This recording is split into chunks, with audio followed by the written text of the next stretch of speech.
So Mark Ronson, the producer Mark Ronson, he has started this video campaign to get his stepdad's band Foreigner, and it's really cool. It got Dave Grohl in it, Chad from the Chili Peppers, he's in it, and it's very cool because Foreigner's not in the Rock and Roll Hall of Fame. Who knew? Uh, so I'm not sure how they go about selecting people. Now I know for the Football Hall of Fame, you could be they talk to different sports journalists who cover the league, and you're in there and you can kind of petition like, hey, this is why this player or coach or owner should be in the Hall of Fame. So David, I'm putting it to you. If you were in front of the Rock Hall, almost like the Supreme Court, Yeah. can you pitch to the courts, to the Rock Hall board, whoever they are, why Devo should be in the Rock and Roll Hall of Fame? Right. Yes. Thank you for calling me here today, Mount Rushmore of the Rock and Roll Hall of Fame. I do think there is a very, very strong case to be made for them. And one case is their pioneering innovation with video, with the music video. They, their use of film predates MTV, really predates what we think of as the music video. And once MTV happens, they embraced that aspect of the art of music wholeheartedly. They were making advanced, like storyboarded videos at the time when a lot of most bands were just doing like sort of performance concert videos. So there's one aspect of them. Another aspect is, as we talked about before, their innovations with technology and the way they brought synthesizer driven music into, they were part of bringing it into the mainstream. They weren't the only ones, certainly, but they definitely are part of that. And I also think, just when you think about what the Rock Hall does, sometimes they'll pick like a representative of a subgenre that seems to be the one that sort of stands for other bands who aren't going to get in. And I think you could argue that Devo is the quintessential new wave band. There are plenty of new wave bands. There are plenty of new wave bands who are worthy of being in the Rock Hall. But I think if you were going to say this band looks like new wave, sounds like new wave, acts like new wave, presents itself, new wave is so associated with MTV and the video age, and they represent that. And then I think, obviously this would be more as a solo artist, but Mark Mothersbaugh's influence on television and film soundtracks and how they sound is equal to, like Danny Elfman, from Oingo Boingo.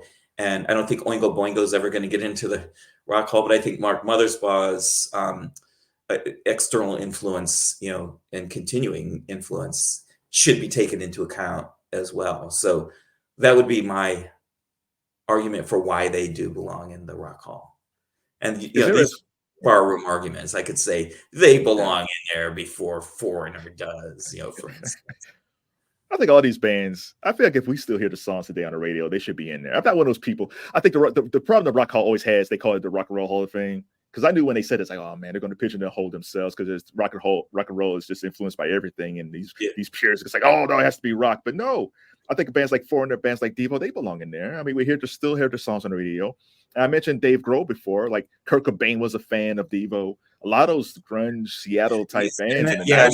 I mean, their influence is deep. Once you get to that whole '90s era, grunge era. And also industrial music. All of Lollapalooza basically bows down before Devo. You know what I miss? So when I was researching this, I was watching some older interviews, and they were on Mike Douglas, and they were talking to and John Schneider from the Dukes of Hazzard was there, and John Schneider has his own problem with the Bayhive because he's mad at Beyonce's made a country song. Yeah. Okay, whatever. But they were there in an interview. And I miss these kind of awkward type interviews that's out there. It was like Andy Kaufman. It was like totally off the rails. I kind of miss that divide of you have this host and these guys who are young and they're kind of off kilter, not rude, but just a little bit off kilter. You're not sure what's going to happen. I kind of miss that because they're polished today and they have handlers. But I kind of miss the awkward interviews that David Letterman used to have or Dinah Shore. I miss those days. Yeah. They were good at that too. They were so good at like conveying a lot with just a little bit of a side eye or a face. and they were very good at appearing in costume and in character, and forcing the straight person to feel uncomfortable, like, to question them, and then they would be like, well, we're not the weirdo, you're the weirdo.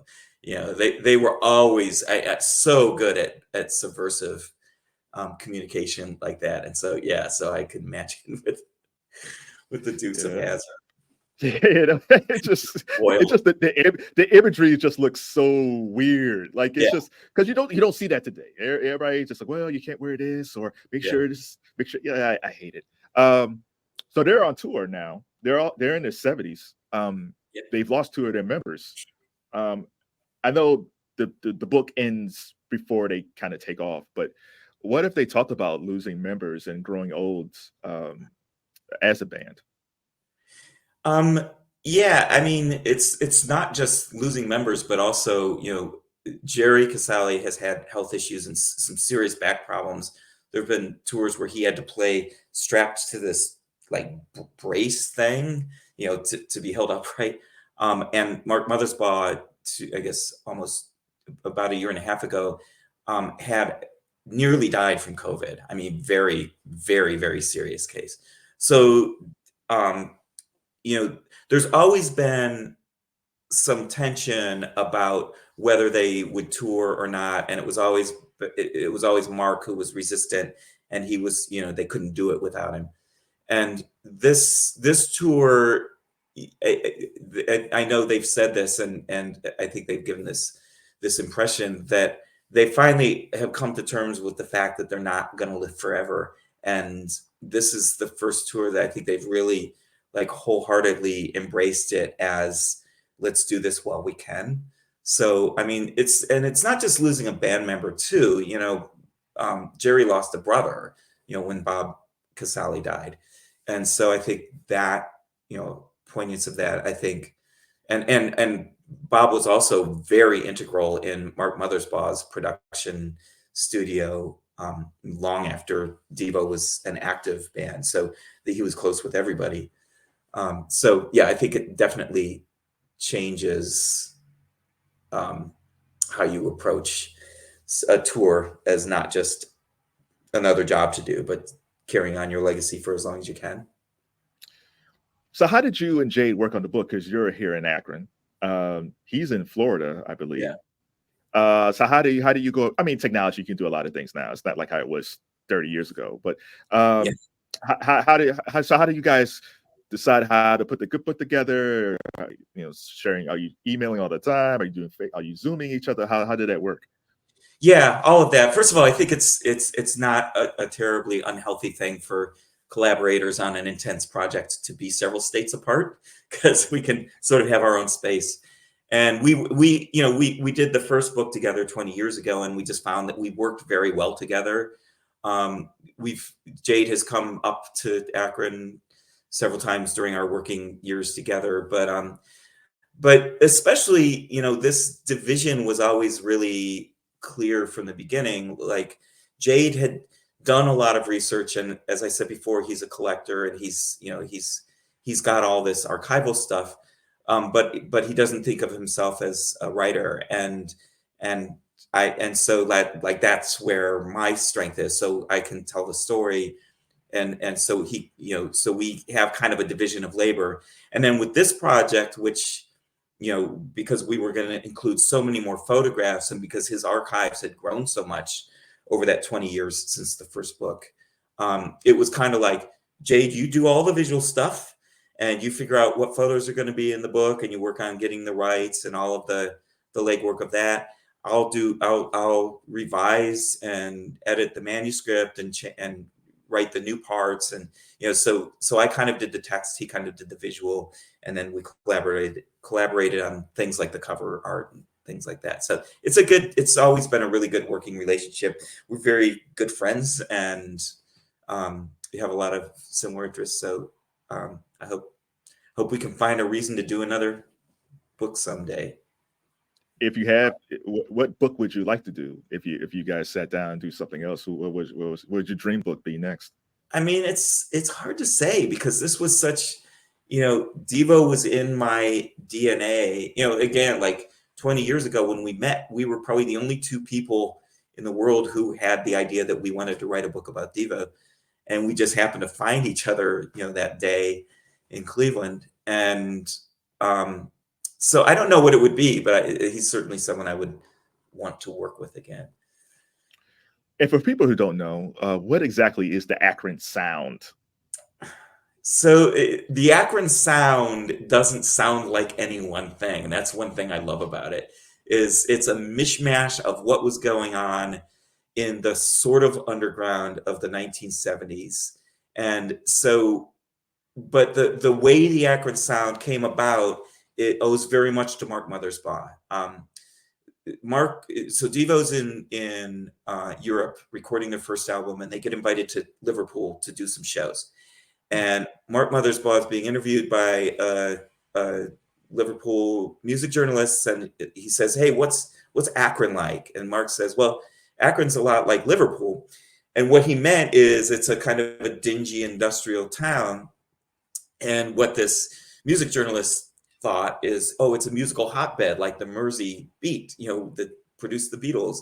And so because people were aware that there was a lot of musical activity going on in Northeast Ohio in the pre-punk and early punk years. But, so there's sort of this like rumor of a thing in Akron, and all of these journalists and in music industry people descend on Akron to see what's going on. And so there's a thriving local music scene with the Rubber City Rebels, who are sort of a hard rock punk band, Tin Huey, who are sort of a Captain Beefheart kind of art rock outfit, the Bizarros, who are kind of a sort of like a riff-driven kind of Patti Smith project, Rachel Sweet, who's sort of a slightly countryish pop singer, like these different, very, very musically different artists who were all friends because there was no one else to be friends with, and that was what I loved about that Akron scene is, there wasn't any, there was no trend because you didn't know what the trends were. We were, everybody was just picking up what they could. And so when they get here and then this phrase, the Akron Sound, gets attached to it, Stiff Records, which was the hot new wave label in London, decides they're going to do an Akron compilation. And that's really where, and so the Akron Sound really is tied to that record, which was the Stiff Records, the Akron compilation. It had a scratch and sniff cover that smelled like rubber, smelled like a tire. So that's where the Akron Sound comes from. That label has stuck to this day. And so it really refers to a time, I think, more than to a sound. It really refers to that like late 70s, sort of like really musically rich time when everybody was experimenting with whatever they had and nobody sounded like each other. And where are we now in Akron when it comes to music?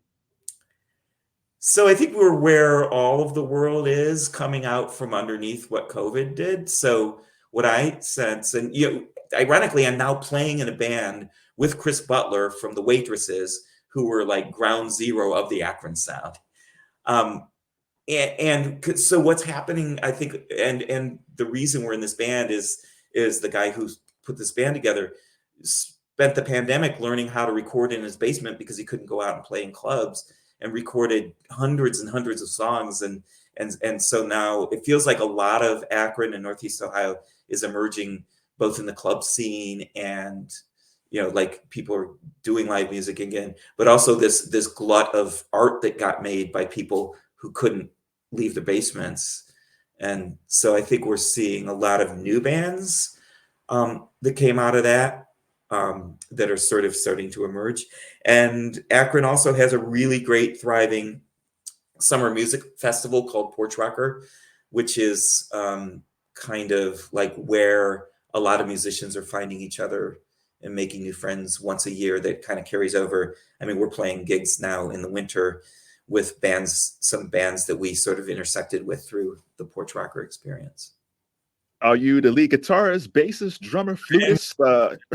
I'm the bass player in this band. All right, that's very cool. What's the drummer? I'm in a rhythm section with one of my heroes. So I'm what's the name of the band? It's Dave Rich and his Enablers. All right, we'll So check those out. Enablers, yeah. Well, David Giffels, the man of many talents, he's a professor and a bassist. I'm neither of those things. Thank you for the conversation. Tell us why they should pick up the book. The end is the beginning. Kevin, I'm so glad I did this. This was a great conversation, and just appreciate your interest in music and your big ears. So figuratively, like my big headphone ears. Yeah. But why should people check out the book? So they can check out the book at the University of Akron Press, which is uakron.edu/UA Press. And I'm reading it off the back cover of the book. Hey, that's the book right there. Have you heard from the band at all? Have they? No, I mean, this was never intended to be an authorized biography. I think it's a responsible and warm-hearted biography, but it's not. But we have not had, with this version, we haven't had any response from them. And one last question. My ex-girlfriend told me I shouldn't be doing this. She said, just end the show, but I can't. Yeah. That's why she left me. If someone wanted to be a music biographer or document music history, or what steps should they go through? Because you've done this for a while. So for young people who want to do this, what should they do? I mean, one thing is find the thing that hasn't been done yet. Find the books that are like the books you like to read, and figure out who you're interested in that doesn't have one of those books. I think that's the best beginning point. But do it because you love it. Write about things that you care about, that you're passionate about, and don't just do it to do it, because the rewards that come from any kind of literary pursuit are going to be greater because of that, because you're fulfilling something that you care about, rather than trying to make it click with a marketplace that you'll never be able to decode. All right, that's sound advice. Thanks a lot, David. Thank you, Kevin. Great talk.